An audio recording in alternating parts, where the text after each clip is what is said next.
Elle avait passé trop d'années à survivre au lieu de vivre. Entre les promesses déçues, les amours toxiques et les humiliations silencieuses, elle avait fini par croire que le bonheur était réservé aux autres.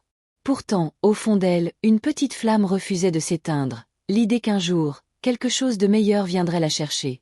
C'est dans cet état d'espoir fragile qu'elle le rencontra. Un homme élégant, sûr de lui, au sourire calculé mais rassurant. Il n'avait rien d'un prince de conte de fées, pourtant ses mots savaient caresser les blessures qu'elle cachait derrière son silence. Il lui parlait d'avenir, de stabilité, de protection, de cette sécurité qu'elle n'avait jamais connue. Elle ne tomba pas amoureuse de lui d'abord, elle tomba amoureuse de l'idée d'être enfin choisie. Peu à peu, elle se mit à rêver. Un foyer, du respect, une vie où elle ne serait plus celle qui mendie l'attention, mais celle qu'on met au centre. Pour la première fois, elle s'imaginait autrement qu'en arrière-plan. Elle regardait sa vie comme on regarde le soleil après l'orage, avec prudence, mais avec envie. Ce qui lui offrait semblait simple, une nouvelle chance. Et elle en avait tellement manqué qu'elle s'accrocha à celle-ci comme à une bouée. Il lui promettait un départ loin des blessures du passé, un monde où l'on ne la jugerait plus sur ce qu'elle n'avait pas, mais sur ce qu'elle pouvait devenir. Elle n'avait qu'une peur, que tout cela ne soit qu'un mirage. Mais une voix intérieure lui disait « Tu as assez souffert, laisse-toi porter ». Alors elle accepta, sans savoir que derrière les portes dorées de cette nouvelle vie se cachait une cage, plus belle mais tout aussi serrée que celle qu'elle fuyait. Ce jour-là, elle ne savait pas encore qu'elle n'entrait pas dans une histoire d'amour, mais dans une mise en scène dont elle ignorait encore le rôle. Le voyage fut sa première surprise. Jet privé, accueil chaleureux, serviteur qui s'inclinait à son passage.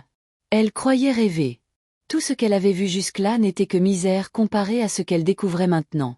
Pour la première fois, elle sentit ce que signifiait être traitée comme une femme importante.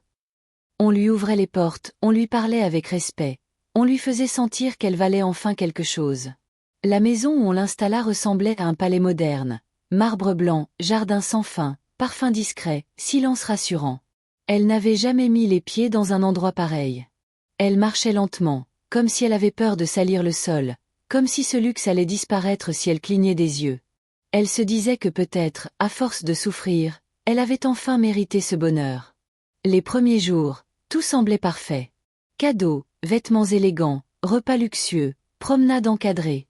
Curieusement encadrées. On lui disait où aller, quand se montrer, quoi porter.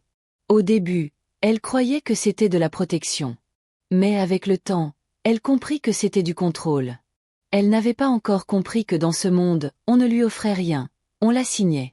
Un soir, en observant le jardin depuis la terrasse, elle sentit un premier frisson de doute. Elle remarqua que même lorsqu'elle était seule, quelqu'un la surveillait, un garde au loin, un employé immobile, une caméra qui suivait subtilement chacun de ses gestes. Pourtant, chaque fois qu'elle posait une question, on lui répondait avec un sourire « C'est pour votre sécurité ». Ce mot devint alors une barrière invisible. Elle ne pouvait plus sortir sans permission, ni parler trop longtemps avec qui que ce soit. Elle vivait dans le confort, mais plus selon ses propres choix. On lui avait offert un monde sans manque, mais aussi sans liberté. Elle se répétait que tout était normal, qu'il fallait du temps pour s'adapter, qu'une vie trop belle devenait forcément intimidante au début. Mais, derrière ces sourires forcés, un malaise commença doucement à s'installer. Ce n'était plus un rêve, c'était un décor. Elle croyait être entrée dans la richesse. Elle n'avait pas encore compris qu'elle n'était qu'une pièce du tableau. Avec le temps, la douceur des premiers jours laissa place à une impression étrange. Elle ne se sentait plus accueillie, mais assignée. On lui disait quoi porter avant chaque sortie, quand elle devait sourire, quand elle devait se taire. Elle n'était plus une femme, mais une image, qu'on préparait avant de l'exposer.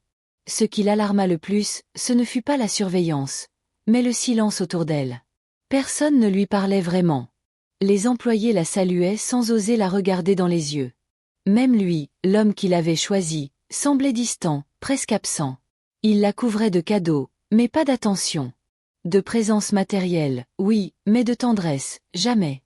Un soir, alors qu'elle descendait plus tard que d'habitude, elle entendit des éclats de voix provenant du salon. Instinctivement, elle s'arrêta derrière la porte entr'ouverte. On parlait d'elle.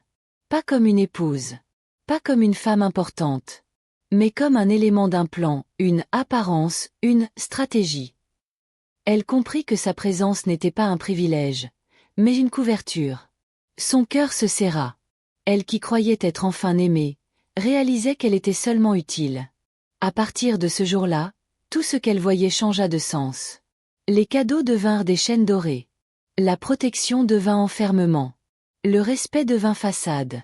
Elle commença à remarquer ce qui lui avait échappé jusqu'ici, les regards moqueurs, les chuchotements qui s'arrêtaient quand elle entrait, les sourires trop polis pour être sincères. Elle n'était pas dans une nouvelle vie, mais dans un rôle déjà écrit avant même qu'elle n'arrive. Et plus la réalité se dévoilait, plus elle sentait une peur nouvelle grandir en elle, pas la peur de perdre ce luxe, mais la peur de se perdre elle-même. Elle n'osait pas poser de questions, parce qu'au fond d'elle, elle craignait déjà la réponse. Ce soir-là, seule dans sa chambre immense, elle eut pour la première fois cette pensée qu'elle n'osa pas prononcer à voix haute. Et si je n'étais pas l'épouse, mais simplement la Libye? Un soir, il l'emmena à une réception privée. Tout semblait sophistiqué, invités prestigieux, musique élégante, caméra discrète. On lui avait choisi sa tenue, sa coiffure, ses mots. On l'avait même briefé sur quand rire, quand se taire. Elle pensait qu'il voulait la présenter officiellement, peut-être enfin la reconnaître. Mais dès qu'elle pénétra dans la salle, elle sentit quelque chose d'étrange. Les regards n'étaient pas admiratifs, ils étaient amusés. Comme si elle était une plaisanterie que tout le monde connaissait, sauf elle. Les femmes la dévisageaient, se chuchotaient des remarques derrière leurs éventails. Les hommes la scrutaient avec un sourire qui ressemblait plus à du mépris qu'à de la courtoisie. Elle chercha son mari du regard, mais il ne l'accompagnait pas. Il restait à distance, entouré des vrais invités, comme s'il n'avait aucun lien avec elle. C'est là que son cœur commença à se fissurer. Elle n'était pas sa femme dans ce monde-là, elle n'était qu'un décor. Puis, une conversation lui parvint accidentellement. Deux invités, croyant qu'elle ne comprenait pas la langue, rirent ouvertement d'elle. Elle disait qu'elle n'était là que pour masquer une vérité, qu'elle servait de couverture, qu'elle lui offrait une image acceptable aux yeux de ceux qui jugeaient. Pas une compagne. Un paravent. Ce mot résonna en elle comme une gifle. Paravent. Cette soirée fut la première où elle sentit, non pas qu'on la sous-estimait, mais qu'on se moquait d'elle. Tout ce qu'elle avait cru être un honneur, être présentée, être vue n'était en réalité qu'une mise en scène. Elle comprit alors qu'on ne la respectait pas. On l'utilisait. Et quand il finit par s'approcher d'elle, ce ne fut même pas pour la rassurer, ni pour lui tenir la main. Il lui dit seulement, d'un ton froid. Continue de sourire. Les gens regardent. Ce fut le moment exact où la vérité la transperça. Dans cette histoire, elle n'avait jamais été une épouse, seulement un camouflage. Elle ne perdit pas seulement ses illusions ce soir-là. Elle perdit aussi la naïveté qui lui restait. La nuit suivante fut la première où elle ne pleura pas de tristesse, mais de lucidité. Tout ce qu'elle avait pris pour un signe du destin n'était qu'un rôle déguisé en promesse. Elle n'était pas arrivée dans une histoire d'amour, elle avait été installée comme une vitrine. Elle passa des heures à repenser à chaque détail, les cadeaux offerts au lieu d'affection, le luxe imposé au lieu d'intimité, la protection qui n'avait jamais été tendre, seulement stratégique. Elle réalisa qu'on ne l'avait jamais regardée comme une femme, mais comme un symbole commode. Le confort avait finalement été plus humiliant que la pauvreté, car ici, elle ne souffrait pas par manque, mais par effacement. Le lendemain, elle se leva plus tôt que d'habitude. Pas pour fuir encore, elle avait déjà assez fui dans sa vie, mais pour se choisir. Elle rassembla peu de choses, juste ce qui lui appartenait réellement, sa dignité, ses blessures, et cette force qui ne voulait plus mourir en silence. Quand il la vit prête à partir, il ne tenta même pas de la retenir. Il n'essaya pas de l'aimer, parce qu'il ne l'avait jamais fait. Il voulut seulement conserver le décor. Elle, pour la première fois, ne joua plus son rôle. Elle comprit alors ce qu'elle avait réellement perdu, du temps. Mais ce qu'elle récupérait valait plus que tout ce qu'on lui avait montré, sa liberté. Sur le seuil de cette maison dorée, elle se retourna une dernière fois. Non pas pour regretter, mais pour sceller intérieurement cette leçon. Le luxe est vide quand il efface la personne.